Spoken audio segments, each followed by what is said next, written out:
HALALYAM, YAHAWAH, BAHASHAM, BAHASHAM, QADASH. Double honors to the elders and apostles, the great millstone, and teaching with well. Peace and salutations be to the hopeful elect. I'm Brother Tazom Gabar coming at you from the prophets in Babylon camp here in Tampa, Florida. Coming to teach you so-called Native Americans, Latinos, and blacks that you're the true chosen seed of Israel, the true Israelites, the children of the Lord YAHAWASHI, who this devil has so desperately tried to hide. Today we're going to be getting in on a lesson going into the history of Sicarri, the origination, I should say. Just a few things touching on their history, man. Revolving around 70 AD. Alright, so we can go ahead and get started. And it's going to be an article.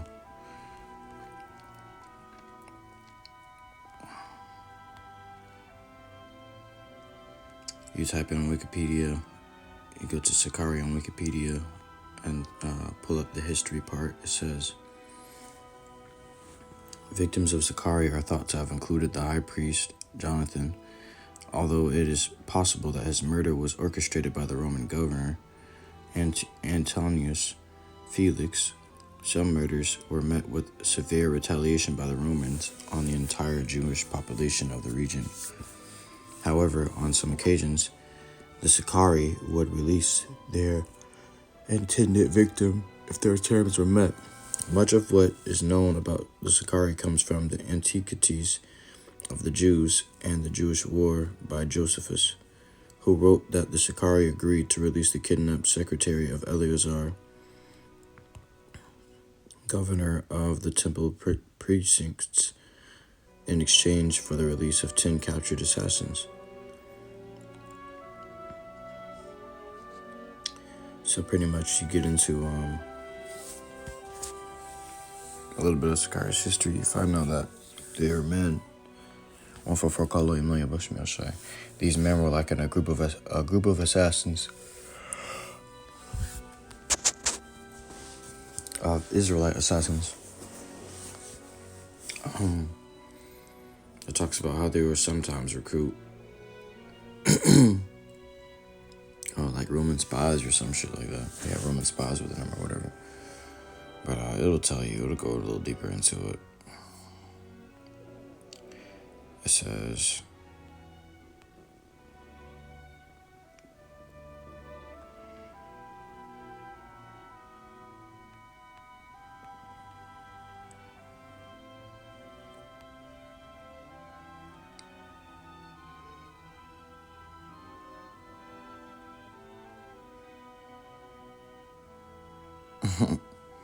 hey, this jumped on this paragraph. It says, Judas Iscariot, one of the 12 apostles of Yahawashi, according to the New Testament, was believed by some to be a Sicarius.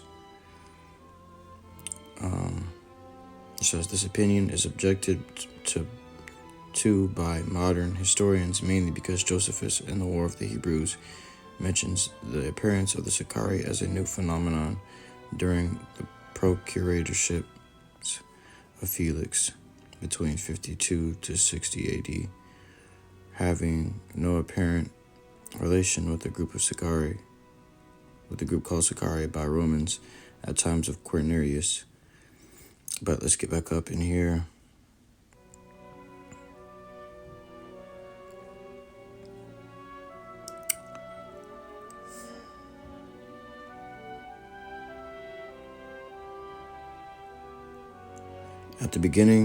It says, at the beginning of the first Roman to Jewish war, I don't know why I keep saying Jewish, so the Roman to Israelite war, the Sicarri and possibly Zealot helpers, parentheses, Josephus differentiated between the two but did not explain the main differences in depth. It says, gained access to Jerusalem and committed a series of atrocities in an attempt to incite the population into war against Rome. So Sicarri was trying to get Israel riled up to go to war against Rome, to do some carnal shit. You know, Israel could have been waiting on the Lord, or could have been, praying, whatever, fasting in the morning so that the Lord would save them. And Sicarri was going in there afflicting the Israelites to get them up to go up against war against Rome, which was probably a sure death, man. It says, I wouldn't say probably, it was a sure death, man, because the Lord had sent those Romans, man. You know, it says, gained access. It says Sicarri and Zealot helpers gained access to Jerusalem and committed a series of atrocities in an attempt to incite the population into war against Rome. In one account given in the Talmud, they destroyed the city's food supply, using starvation to force the people to fight against the Roman siege instead of negotiating peace. All right, so this was one of Sicarri's most notable and wicked acts. In 70 AD, you had we were sieged. The Israelites were sieged by the Romans. They were outside of our gates, surrounding our gates, so that we could not leave out to get food, and we would die off inside by not having any food.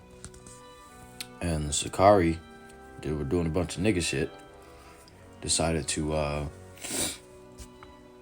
go in and destroy the food supply to make starvation quicker. You know, to force Jake to go out there and go to war, man. You know, so they were acting on nigger terms, by nigger means. It sounds very familiar to what we see today.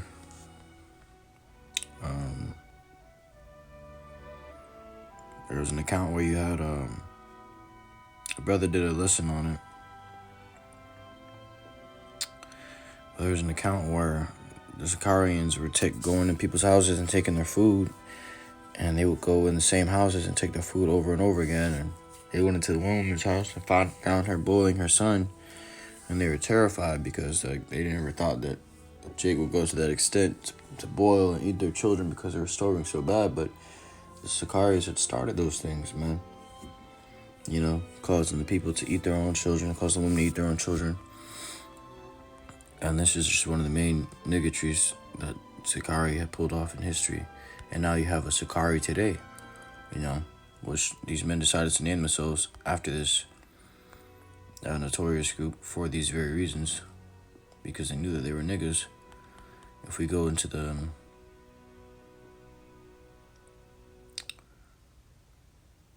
what the Sicarri really was, it says, the Sicarri were a splinter group of the Jewish zealots who, in the decades preceding Jerusalem's destruction in 70 CE, strongly opposed the Roman occupation of Judea and attempted to expel them and their sympathizers from the area. The Sicarri carried Sicae, or small daggers, hence why they're called Sicarri, concealed in their cloaks. At public gatherings, they pulled out these daggers to attack Romans and alleged Roman sympathizers alike. So, if Jake was like, I would say, sympathizing with the Romans or trying to be cool with the Romans, Sicarri would come through and assassinate them. It says, blending into the crowd after the deed to escape detection. So they were assassins. They would go and assassinate you within the crowd, man. And blend into the crowd as if nobody knows who done it. Nobody knows who just stabbed this man. So Sicarri carried small daggers on their, in their cloaks. And it was hidden, and it was shaped like a crescent moon, I should say. And they would pull these out and murder their victims. It says, the Sicarri regarded as one of the earliest known organized assassination units of cloak and daggers, predating the Islamic Hashishin and Japanese ninja by centuries. The derived Spanish term sicario is used in contemporary Latin America to describe a hitman. So Sicario pretty much like hitman, which is what we know that hitmen amongst our people are known as niggas, which is niggatry. What do? The drive-bys. They make songs about the drive-bys they do. They're just killing their brothers, man. And Sicario was into all of that. Sicario killed more of their own people than they did of the Romans, man. You know. But Sicario was a group of Israelites who pretty much were niggas and were very carnal, very, very carnal. Relied on carnal means instead of the Lord YAHAWASHI. This is the book of Matthew, chapter 24, verse 15. When ye therefore shall see the abomination of desolation spoken of by Daniel the prophet stand in the holy place, which is the holy place, the temple. It says, parentheses, whoso readeth, let him understand. Then let them which be in Judea flee into the mountains. And what was the mountains? When Jake started fleeing into what? The West Africa. You know, shores of West Africa. That's when we end up going to Africa for a little while, staying there for a little while, and then later got sold off to our enemies. You know, let him which is on the housetop not come down to take anything out of his house.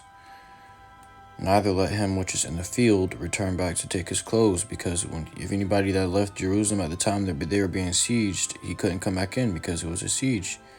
You know, had to be a foreigner.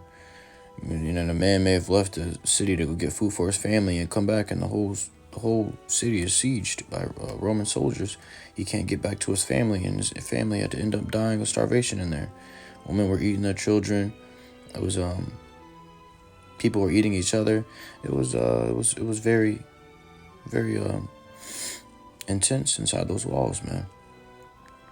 And the man didn't get to go back to see his children. It says, and woe unto them that are with child, and to them that give suck in those days. Why? Because the women were soddening their children, meaning boiling them and eating them in those days, man. And this happened aforetime. This is going to happen again. This is the book of Luke, chapter 21, verse 20. And when ye shall see Jerusalem compassed with armies, then know that the desolation thereof is nigh. All right, because when Jerusalem is compassed with armies, meaning compass means to encircle, means to surround. All right, so compassed with armies, then know that the desolation thereof is nigh. So what happened with the desolation? It was when these damn Edomites went into the holy place, which is what the temple, and defiled it with abomination. The first abomination was when the Edomite actually stepped inside of there. And naturally, they should have been killed by going in there. They would be put to death, taken out by the Lord for going inside. But the Lord had allowed this thing to happen because prophecy it had to come to pass, man. Then let them which are in Judea flee to the mountains, and let them which are in the midst of it depart out.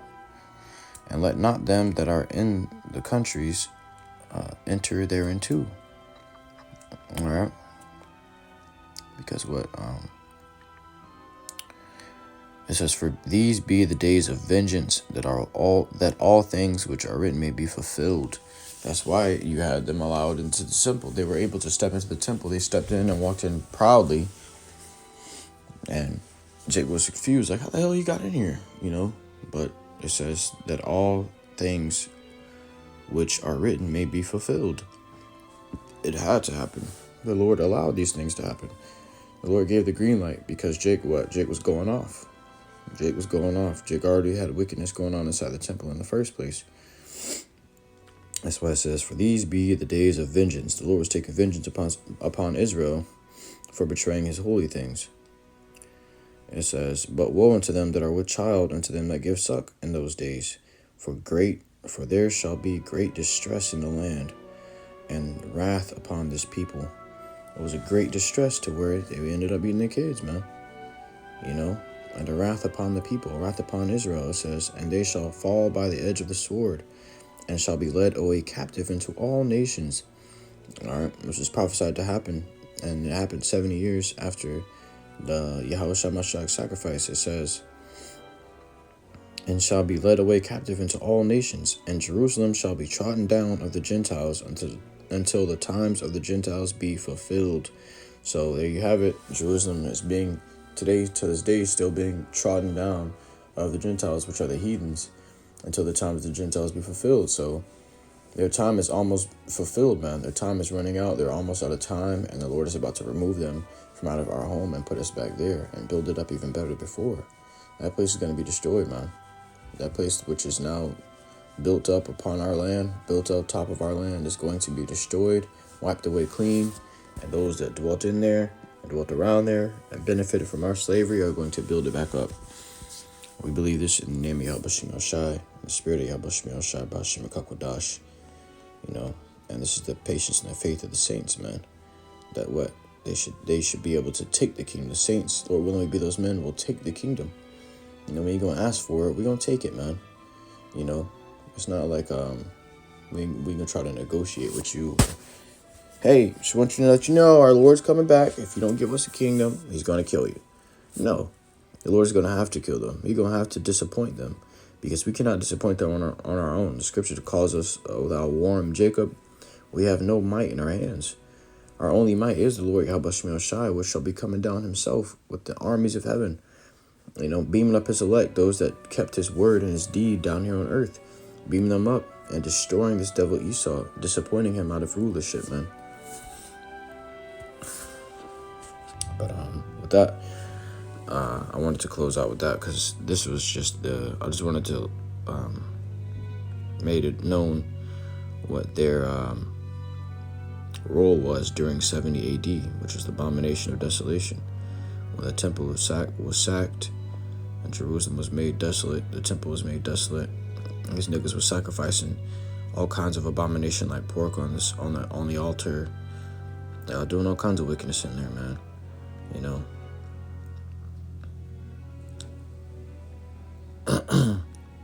But with that, I want to give all glory, honor, praises unto Yahawah, BAHASHAM, YAHAWASHI, BAHASHAM, QADASH. I truly believe this was edifying to you. Akim and Agwa to listen to truly sincerity. Till next time, I do say shalom.